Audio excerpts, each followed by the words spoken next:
किस्मत तू बदल दे, रख हिम्मत बस चल दे, तेरे साथी मेरे कदमों के हैं निशान। हेलो बच्चों, जैसे आप देख रहे हैं कि EMW रिसर्च सेंटर में आप सभी के आगे मेंटल का नियम लेके आए हम क्लास 10 CBSE हिंदी मीडियम वालों के लिए।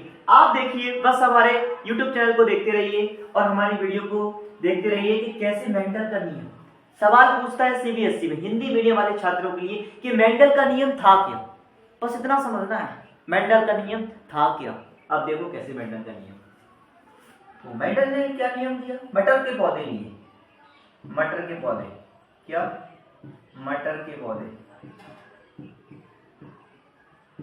ठीक है, लंबे और छोटे, ठीक है, छोटे। तो लंबे को हम टी से, कैपिटल टी से प्रदर्शित करते हैं और छोटे को स्मॉल टी से करते हैं। पहले आप इधर कॉन्सेप्ट समझ लीजिए मेरे से। कॉन्सेप्ट है क्या, कॉन्सेप्ट क्या है? कॉन्सेप्ट ये है कि जो प्लस टी है, जो कैपिटल टी है, वो हमारा प्रभावी लक्षण है। क्या है? प्रभावी लक्षण। और जो हमारा कैपिटल टी, जो हमारा स्मॉल टी है, वो क्या है? हमारा अप्रभावी लक्षण। क्या है बच्चों?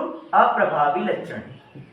ठीक है, अब आपने देख लिए कि मटर के पौधे लिए उन्होंने, लंबे लिए और छोटे लिए। लंबों को हमने कैपिटल टी से दर्शाया, छोटे वालों को स्मॉल से दर्शाया। और हमारा कॉन्सेप्ट क्या है कि जो टी कैपिटल है ना, वो हमारा प्रभावी लक्षण है और जो हमारा स्मॉल टी है वो हमारा अप्रभावी लक्षण है। दोस्तों देखो, अगर मानो 2t आया तो लंबा है।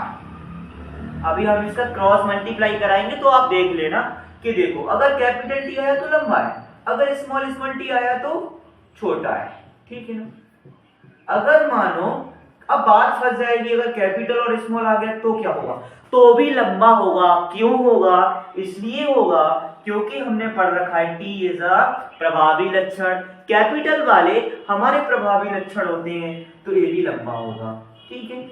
अब छोटा कब होगा भैया? जब दोनों ही अप्रभावी होंगे, ठीक है ना। अब देखो, अब आपने कॉन्सेप्ट सीख लिया, सब कुछ सीख लिया, अब हम आगे बढ़ते हैं कैसे, ठीक है। अब हम इसमें F1 पीढ़ी का संकरण कराते हैं। F1 पीढ़ी, फर्स्ट जनरेशन। पीढ़ी का मतलब आप सभी समझते हैं जनरेशन होती है, चलो मैं लिख देता हूं हिंदी में F1 पीढ़ी, ठीक है। अब देखो कैसे करते, बड़े ध्यान से देखना, बहुत आसान है, बहुत सिंपल है, कोई हवा नहीं है, बस आसान है, बस आपको देखना है, ठीक है ना। हमें कोई चीज टफ इसलिए लगती है क्योंकि हम पढ़ते नहीं है, हमने देखा नहीं है, हम जानते नहीं है कैसे। देखो, सीखने के बाद आप इस वीडियो को देखने के बाद मेंटल का नियम आसान लगेगा आपको, बस देखना है। देखो, ये लिया मैंने टी, ठीक है। ये जो पौधे हैं, ये पौधे लंबे हैं, ये छोटे हैं, ठीक है ना। इसका मल्टीप्लाई इससे करते हैं या इसका इससे कर देंगे, तो वही सेम प्रोसेस चलती है। इसका फिर इससे कर दो और इसका फिर इससे कर दो। लेकिन अब आप देख पा रहे हैं F1 पीढ़ी में हमें रिजल्ट क्या मिला? जब मेंडल भाई साहब ने इनको देखा तो उन्हें रिजल्ट क्या मिला? उन्हें रिजल्ट क्या मिला? अभी मैंने बताया था कॉन्सेप्ट इधर कि क्या प्रभावी है अप्रभावी। जब प्रभावी अप्रभावी होते हैं तो क्या होता है? प्रभावी लक्षण होता है। तो यानी कि प्रभावी क्या है? लंबे, यानी कि सारे लंबे हैं, सारे लंबे हैं, सारे लंबे, ठीक है, ठीक है। अब कोई पूछेगा F1 पीढ़ी में क्या होगा, तो सारे पौधे लंबे होते हैं। लेकिन सवाल इससे नहीं पूछता है, सवाल पूछता है F2 पीढ़ी से। लेकिन F2 पीढ़ी पर जाने के लिए हमको F1 पीढ़ी आना चाहिए। अब F1 पीढ़ी का ध्यान रखना, क्या आया? F1 पीढ़ी का क्या आया हमारे पास? T और स्मॉल टी। अब देखो, T और स्मॉल टी, कैपिटल टी और स्मॉल टी। अब हम इसका संकलन कराएंगे। अब देखो F2 पीढ़ी का कैसे निकालते हैं, ठीक। F2। अब देखो F1 पीढ़ी का इधर क्या था? F1 पीढ़ी का A था F1 पीढ़ी का निकल के आया। अब वो सवाल है F2 पीढ़ी का निकालो।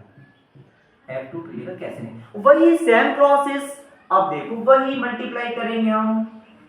बस क्या है, एक टी को कैपिटल रखा, एक को स्मॉल रखा, एक को कैपिटल, एक को स्मॉल। क्यों रखा? ये हमने अपनी मर्जी से नहीं रखा है, ये हमारा F1 पीढ़ी का संकरण आया है। ठीक है, इसका मल्टीप्लाई इससे करा दीजिए आप, इसका मल्टीप्लाई इससे करा दीजिए आप, इसका मल्टीप्लाई इससे करा दीजिए, इसका गुणा इससे करा दीजिए, कराया। अब देखो चमत्कार क्या आया। ठीक है, अब लिख लेते हैं क्या क्या आया। कैपिटल टी आया और कैपिटल टी स्मॉल टी आया, कैपिटल टी स्मॉल टी आया और स्मॉल टी आया। इसका मतलब क्या है, दोनों ही प्रभावी लक्षण यानी लंबा हुआ। ठीक है, लंबा हुआ, इसका मतलब भी लंबा हुआ। क्यों हुआ लंबा, क्योंकि इसमें प्रभावी लक्षण आ गया। ये भी लंबा है, ठीक है ना। ये क्या है, छोटा है। अब देखो सीबीएसई सवाल कैसे पूछता, ऑब्जेक्टिव बता रहा हूं। अब देखो इसको थोड़ा मिटा देता हूं। अब सीबीएसई क्या कहेगा, कहेगा F2PD का अनुपात बताओ, F2PD का अनुपात। तो F2PD का अनुपात कैसे निकालेंगे, बहुत आसान है, भी देखना ऑप्शन भी लिखे रहेंगे आपके आगे। तो जैसे मैं ऑप्शन लिख देता हूं अभी आपके आगे, 1:2:1, 3:1:2, 1:1:2, ठीक है ना। ऐसे ऑप्शन लिखे रहेंगे और क्वेश्चन सीबीएसई पूछेगा F2PD का अनुपात। देखो अभी हमने F2PD का एक निकाला, तो अनुपात क्या होगा, देखो ये लंबा है, मतलब इसमें 3 लंबे एक छोटा है, ठीक है ना। अब देखो ये कितना है, 1, ये कितना है, 1 है, 1, ये कितने हैं, 2 हैं, 2, ये कितने हैं, 1, 1:2:1, ये ना। बड़ा आसान है। अब देखो सवाल घूम जाएगा, सवाल घूम जाएगा। अभी इसने F2PD का पूछा, अभी इसने क्या किया, F2PD का अनुपात पूछा, F2PD का जनरेशन का क्या पूछा, रेशियो पूछा, अनुपात। तो कितना आया था, 1:2:1। मैंने अपनी मर्जी से नहीं निकाला। देखो संकलन आया 1, अब देखो 2 और 1, सेम कंडीशन क्वेश्चन में आया, ठीक है, ठीक है ना।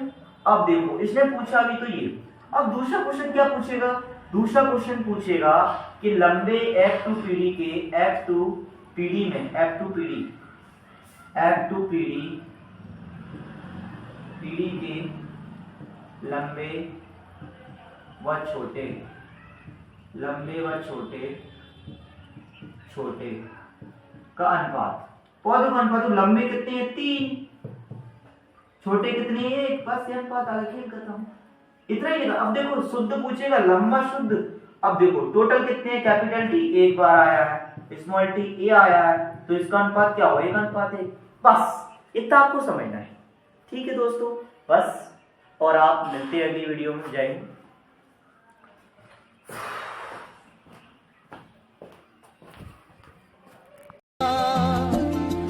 तेरी किस्मत